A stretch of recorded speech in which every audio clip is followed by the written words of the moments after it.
Welcome to Humble Beginnings, the Undrafted Podcast. I'm your host, Roushell Hamilton Jr., and this is a special, we'll call this episode, What If God is Talking to Us?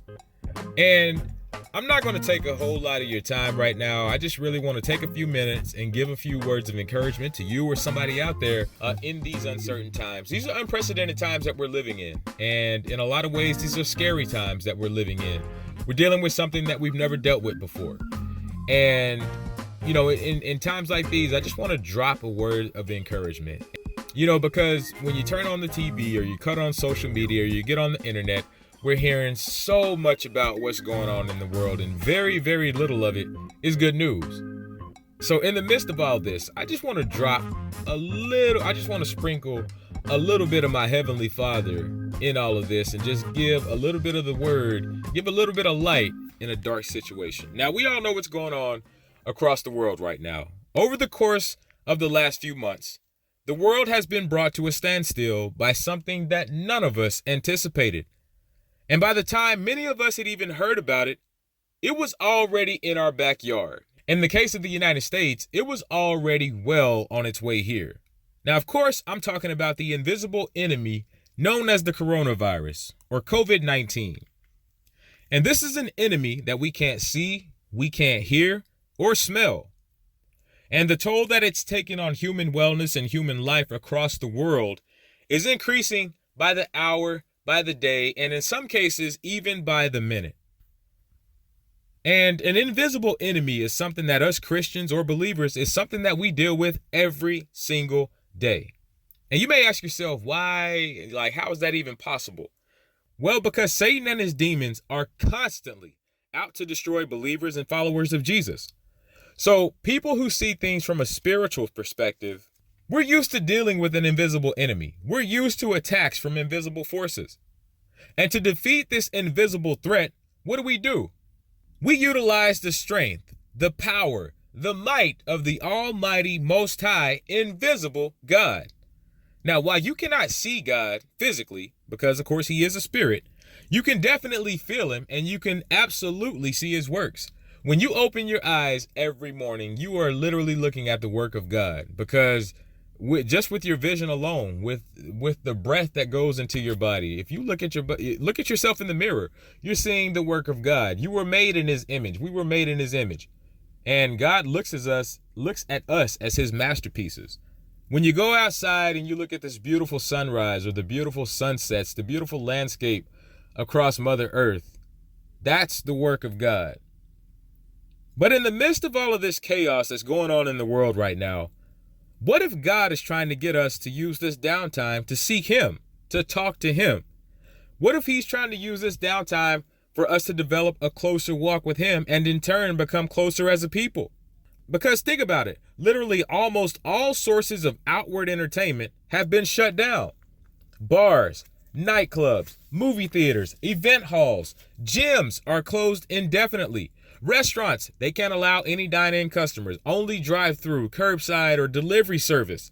Entire sports leagues have either suspended or outright canceled their season. People at the top of the financial elite all over the world are sweating about what's coming, because this virus has literally shaken the world to its core. Economic outlooks across a broad scope of industries all over the world are negative. People have been furloughed, jobs are being lost.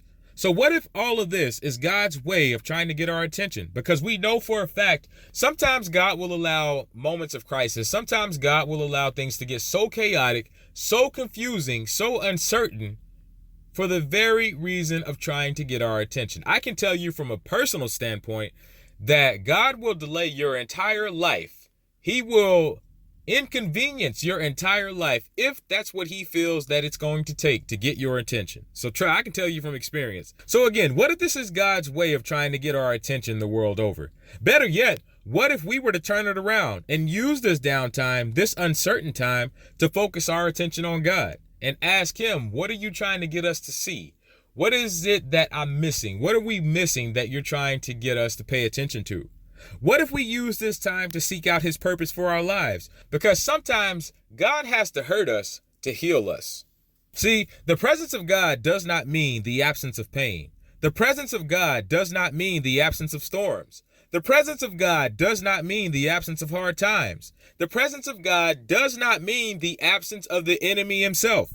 The presence of God means that in spite of all of that, you can have peace that surpasses all understanding, calm in the midst of the storm, and victory in the face of the enemy.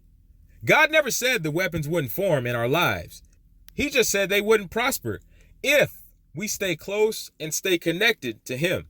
And when these weapons do form, because these weapons can and will form in your life, what we have to do as believers is figure out how to turn pain into purpose.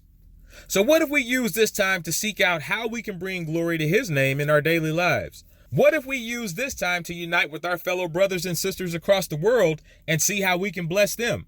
Because there's been so much division between people all over the world because of politics, because of money, because of gender, whatever the case is, there's been all this division all over the world. What better time than right now than to come together in a time of crisis? Don't waste this time and opportunity by just binge watching movies and entire seasons of TV shows. If you're a believer who has a creative skill set like me, use this time to write, edit, shoot video, take photos, produce some form of uplifting media that can serve others. If you're a believer who likes to empower people, look for ways to encourage people and lift them up. There's no better time than right now for something and someone like that. If you're a believer who simply wants to serve in some capacity, call your local food bank or your local food pantry and see how you can be a part of service or recovery efforts.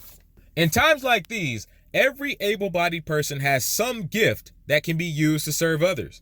In times like this, be vigilant, but don't be fearful. Be cautious, but don't panic. Yes, we need to obey the emergency orders of staying home if possible. Only go out when it's essential, if you have to or if you have to work.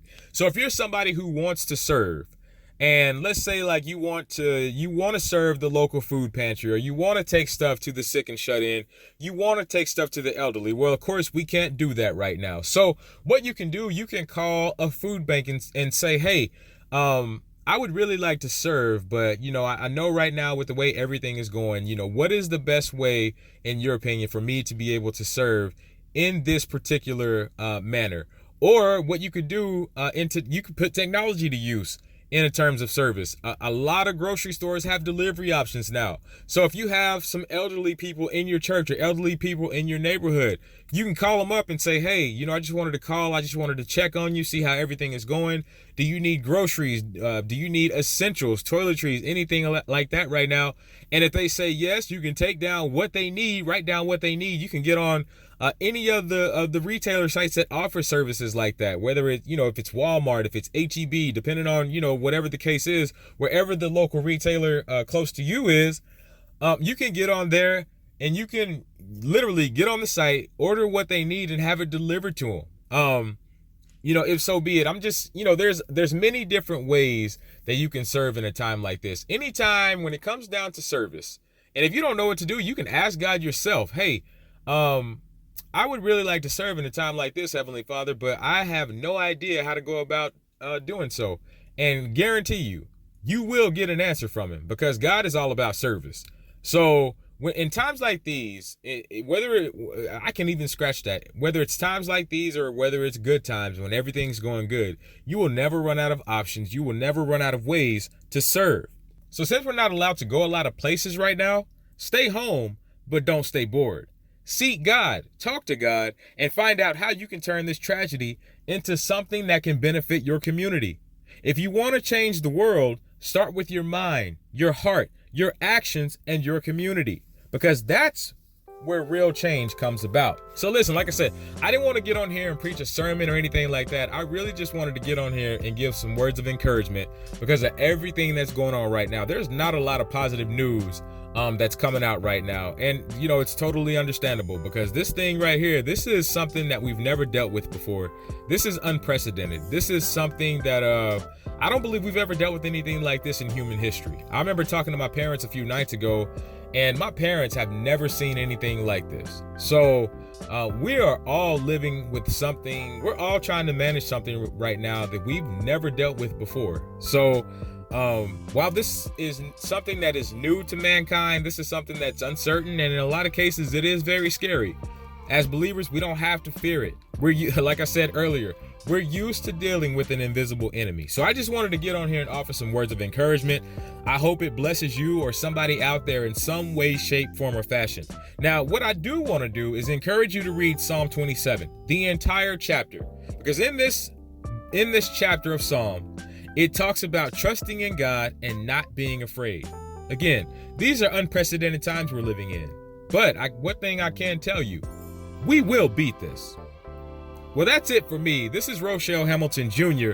And as always, I want to remind you, do your best and let God handle the rest. Be blessed.